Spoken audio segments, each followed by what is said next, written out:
Thousands of women across the country are suing the makers and marketers of chemical hair relaxers, claiming they cause them to suffer a number of health complications. In our new series, Damage Control, we're exploring the lack of transparency with some of the ingredients in these products. But there's one ingredient we do know has raised red flags. Morgan Young has what you need to know about formaldehyde.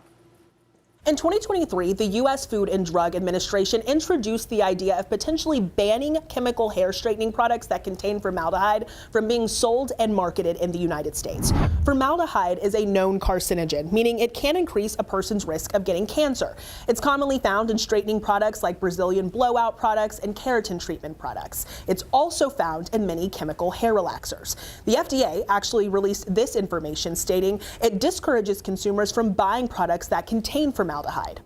Right now, there are thousands of lawsuits pending across the country claiming that chemical hair relaxers are harmful, even products that do not have formaldehyde listed as an ingredient. And we know that the manufacturers of these products have denied all wrongdoing.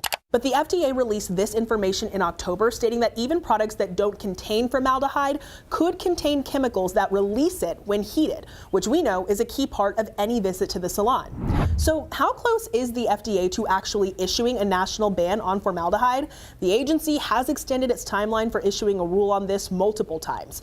Keep in mind that a rule from the FDA always takes time, especially when there's a transition as a new presidential administration comes in. Currently, the FDA has March of 2025, this month, listed as a potential time period where we could see a proposed rule published to the Federal Register. Once that happens, there will be an opportunity for public commentary. Then the FDA will look at those viewpoints, make any necessary changes, and then publish a final rule with a date for when it would be effective and enforceable.